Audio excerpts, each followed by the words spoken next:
E aí, gente, tudo bem com vocês? Antes de entrar no tema deste vídeo, eu queria só fazer um adendo em relação ao último vídeo, aquele vídeo que eu falei sobre algumas pessoas que parecem que tiram o pior de nós, né? Quando a gente tá nesse tipo de convivência, o nosso lado mais difícil emerge.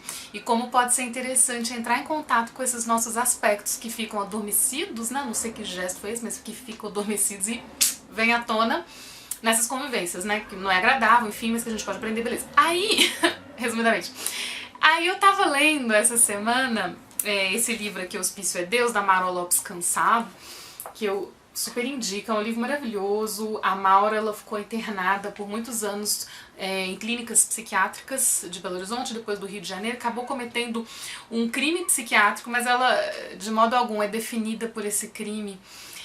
Ela é alguém que tem muito a nos ensinar, eu acho, sobre sentimentos, sobre consciência de si, sobre, enfim, mergulhos interiores, sabe? É um livro incrível, escreve belíssimamente, assim.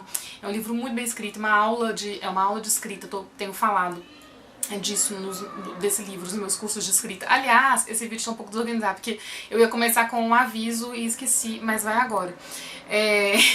Eu tô com inscrições abertas pro meu curso de escrita, tá, gente? Meu curso online de escrita, Os Livros que Habitam em Nós, aquele curso maior de 8 aulas, são 16 horas de carga horária, eu tô deixando aí embaixo o link na descrição, tá bom? Enfim, gente, tá tudo muito confuso, mas agora eu vou focar, tá bom? Seguinte, nesse livro, a Maura escreve aqui na página 117, assim: preciso encontrar-me em alguém, a minha parte preciosa e escondida. Olha que bonito. Preciso encontrar-me em alguém, a minha parte preciosa e escondida. Eu fiquei pensando nisso. Da mesma forma que algumas pessoas parecem ter o poder de tirar de nós a nossa parte mais difícil, parece que em outros encontros é como se a gente encontrasse naquela pessoa, graças àquela relação, os nossos aspectos mais bonitos, né? Que às vezes a gente esquece. Às vezes a gente está muito crítico em relação a nós mesmos, ou enfim, às vezes a gente está muito imerso em encontros turbulentos e de repente tem encontros em que a nossa parte mais bela emerge, a gente fala, nossa, uau, que bonito, né? Que legal, eu tenho isso dentro de mim, né? Esse tesouro escondido que me é revelado nesta relação, que me foi revelado nesta conversa, enfim, deste encontro. Tem encontros que trazem isso, né? Este nosso reencontro com essa nossa parte. E é muito... é demais, né? Porque eu fiz uma defesa, ter algumas relações que são conflituosas, a gente cresce na oposição, né? Acho que a gente tem esse problema hoje, muito comum hoje, que a gente não queira oposição, e oposição, ela é muito bem-vinda pro crescimento, é muito bem-vinda na democracia também, mas não é esse o assunto, mas ela é muito bem-vinda à oposição. A gente perde muito quando a gente fica se relacionando só com pessoas que pensam igual, da mesma maneira que a gente, ou que fica só dando tapinha nas costas, sabe aquelas amizades que ficam produzindo alívio, assim, né, que ficam, foi um termo que eu li outro dia que eu gostei muito, né, mas é legal ter relações que nos chacoalham, ou enfim, às vezes de pessoas que não estão nem aí pra gente, mas por causa disso a gente acaba se conhecendo melhor. Mas também tem essas relações, né? E aí eu achei bonito o jeito como a Maura escreveu.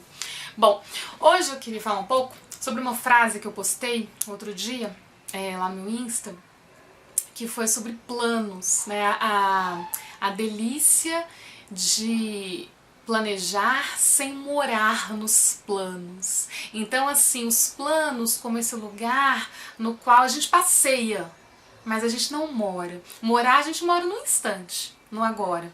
Mas a gente também planeja, mas de novo, passeia, não mora, a gente mora aqui.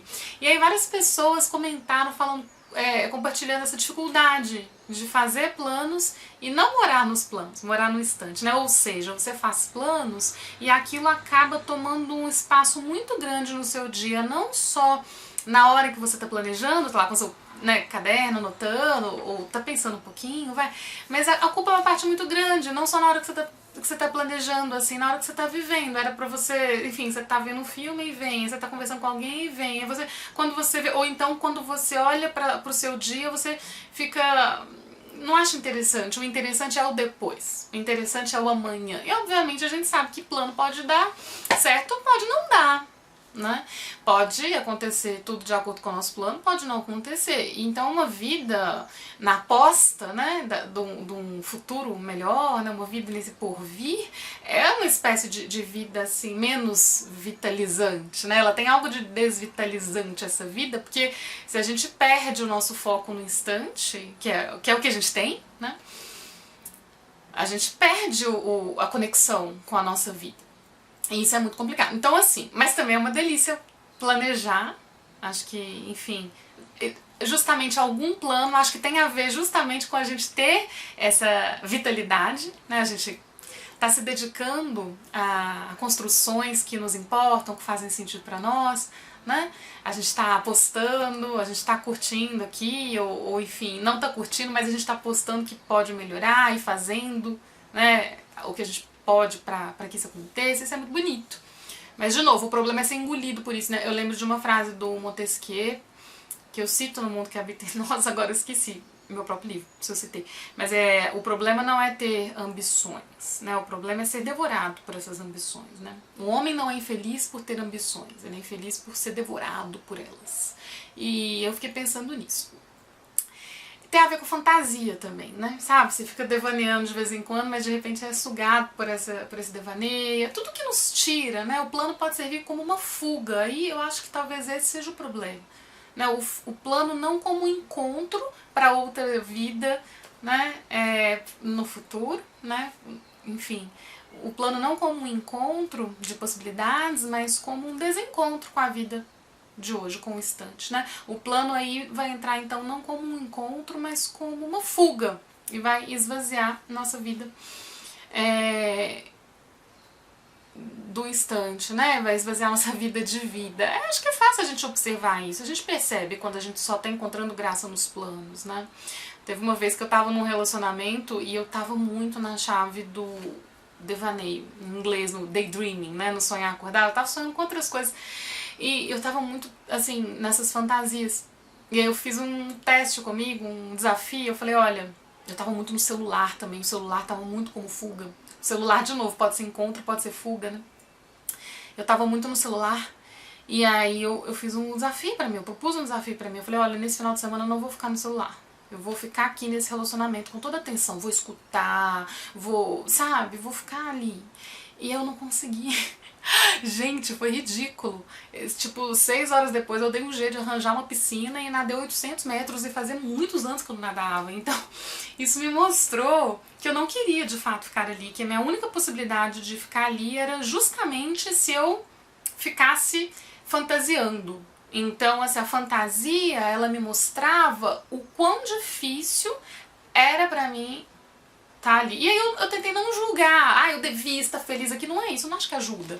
Mas essa é uma coisa que eu queria falar nesse vídeo. Às vezes a fantasia, ou às vezes, não fantasia, mas às vezes o nosso apego, nosso exagero, o nosso excesso, o nosso, enfim, morar na fantasia, no devaneio, no plano, às vezes isso reflete uma dificuldade que a gente está tendo no presente que a gente não tá conseguindo resolver, ou às vezes a gente nem tá olhando, entende? Reflete, então esse excesso aparece para nos avisar, assim, de algo que não tá legal, mas para nos tirar da possibilidade de resolver esse algo que não tá legal, entende? É uma fuga. Então, assim, vou dar um exemplo que aconteceu com uma amiga minha recentemente, que ela tem uma super hipocondria e ela cismou que ela tava com um tumor, mas toda hora ela cisma com isso, ela mesma reconhece, é uma coisa que ela trabalha na terapia e tal. E aí o que acontece? Ela terminou um relacionamento e ela reparou que quando... Eu tô rindo porque eu acabei rindo quando ela contou, que eu achei engraçado, mas é uma situação difícil, né? Mas é que tem um lado curioso, assim, engraçado, porque quando acabou o relacionamento, acabou o problema dela com o tumor imaginário, entendeu? Ela percebeu isso. E ela me contou isso. Aí ela voltou pro relacionamento, porque o cara ficou insistindo e ela não resistiu. Meu Deus, será que eu tô jogando fora minha possibilidade de ser feliz com essa pessoa e tal? Enfim, voltou. E aí o tumor imaginário voltou. E a terapeuta dela quase falou pra ela, meu, você quer que eu desenhe? Né? Porque assim, quando ela resolveu a situação, porque ela não queria mais ficar naquele relacionamento, parou o tumor. Foi muito didático, né, o mundo interior dela, realmente. E aí, quando ela voltou o tumor, ou seja, o tumor imaginário como algo para tirá-la daquela situação, né? A gente faz isso. Pode fazer isso. Eu acho que algumas pessoas fazem mais, outras menos. Algumas fazem numa fase da vida difícil, outras têm costume de fazer, e com isso algo se perde, né, gente? Algo muito importante se perde se isso vira uma constante, né?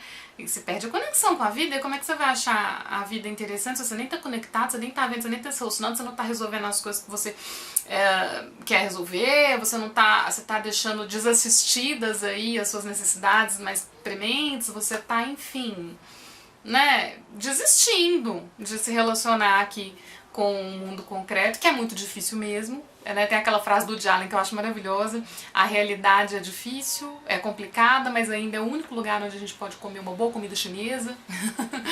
Então é um bom churrasco, eu já vi 2 versões dessa frase. Enfim, você acaba não se relacionando com a realidade. Tô falando um pouco rápido hoje. E eu lembrei também de um livro que eu amo, que é o Memórias de um Sobrevivente, do Luiz Alberto Mendes. Luiz Alberto Mendes, ele faleceu recentemente. Aliás, ele cometeu assaltos, cometeu homicídio, não sei se é no singular ou no plural, não lembro. Mas esse livro me marcou bastante. Acho que, de novo, ele dá muito a aprender também, como que alguém vai indo, assim, vai sendo capturado para uma zona de violência, né? Não foi da noite pro dia que ele se tornou quem ele se tornou, e depois como ele desconstruiu esses caminhos, construiu novas narrativas, muito bonito mesmo o livro, editado pelo Companhia das Letras. Mas aí ele fala que quando ele estava num dos presídios em que ele foi preso, né, quando ele estava, obviamente, num desses presídios em que ele estava, um colega dele, um cara lá, enfim, que estava um detento também, ele passava o dia inteiro sonhando acordado. Então ele não jogava bola com os colegas, ele não entrava lá nas confusões e também não entrava nas conversas. Ele ficava no mundo à parte, porque ele realmente ficava se entregando à fantasia o dia todo. E andando pra lá e pra cá na cela, nem conversava com ninguém, ficava olhando pra cima, imaginando que ele não tava ali. Então era o modo como ele arranjava, né, pra escapar, pra fugir daquela vida tão difícil, daquela existência tão difícil. E realmente, né, gente, deve ser muito difícil mesmo. Agora, isso dá o que pensar, né? Se você não tá numa situação tão extrema, precisa mesmo fugir? Não dá mesmo pra resolver, pra criar coragem e olhar para o que deve ser olhado, né, para o que deve ser, arrumar o que deve ser arrumado? Eu acho que isso tem a ver então com excesso de plano, excesso de sonho acordado, excesso de fantasia. Acho que entra meio tudo aí, sabe? Nesse pacotão fujão, nesse pacotão que funciona muitas vezes como uma cortina de fumaça em relação ao instante, ao momento presente. O momento presente, eu não acho que ele está separado do passado e do futuro, não é isso, né? Obviamente ele está aí molhado do passado e ele está aí construindo um futuro, né? Tá tudo meio junto. Tem aquela imagem bem interessante, eu já falei aqui pra vocês, de uma tribo indígena da Amazônia. Eu coloquei no vídeo, eu acho, o nome da tribo, que um amigo me contou. Que eles veem o passado não como algo que está atrás, mas o passado como algo que está na frente, que deve ser atravessado. O futuro está atrás, porque o futuro não está vendo. A gente costuma imaginar o futuro na frente e o passado atrás. Não, o passado na frente para ser atravessado, o futuro atrás porque não estamos vendo. Mas então eu acho que está tudo entranhado. E a gente separa meio que didaticamente para tentar entender, enfim, é complicado esse negócio chamado tempo. Mas a gente percebe, se a gente toma um cuidadinho e se dedica a alguma reflexão, a ser honesto consigo mesmo, a ser honesto com o modo como a gente se coloca diante do mundo, dos nossos problemas, como a gente está se colocando, ainda mais nesse mundo tão tumultuado, ou de repente com mais consciência em relação a tumultos que já existiam, mas tudo aumentado por conta da pandemia, enfim. Então é um risco que se corre, é isso que eu quero dizer, né? Você ficar onde está mais mais fácil, porque é algo manipulável ali, né? Os planos, os sonhos acordados, a fantasia, você é mais seguro aquele universo que você, enfim, as relações, os diálogos, os desdobramentos, tá tudo ali criado por você, né? É não vai ser um castelo de cartas que vai dar errado, né? Como pode dar com os planos de verdade. Eu acho que uma coisa que facilita também é a gente partir desse pressuposto, né, que ao fazer planos, não colocar todas as nossas fichas aí, eu só serei feliz se isso acontecer, né? Não é assim que acontece a vida, né? A vida é essa confusão de planos que dão errado, planos que dão certo, no final das contas nem atenderam nossa satisfação por muito tempo, né? Nem nos satisfizeram por muito tempo, surpresas, frustrações que, em momentos difíceis, que foram muito difíceis mesmo, mas apesar disso a gente seguiu caminhando, colhendo outros desdobramentos a partir daí, enfim, os planos eu acho que facilita muito quando a gente faz e não fica preso ali, né?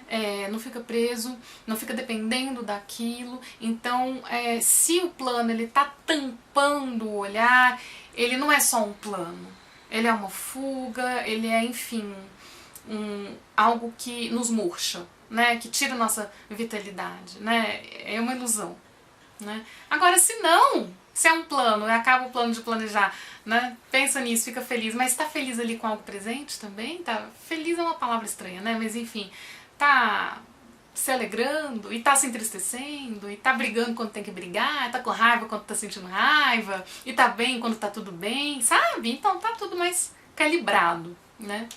Acho que é isso. Hoje eu falei, né, pra caramba e falei rápido, mas acho que é isso. Acho que é bem isso, a delícia de fazer planos, mas não morar nos planos. Passear nos planos, mas morar num instante. Aproveitar para se conectar com o instante, né?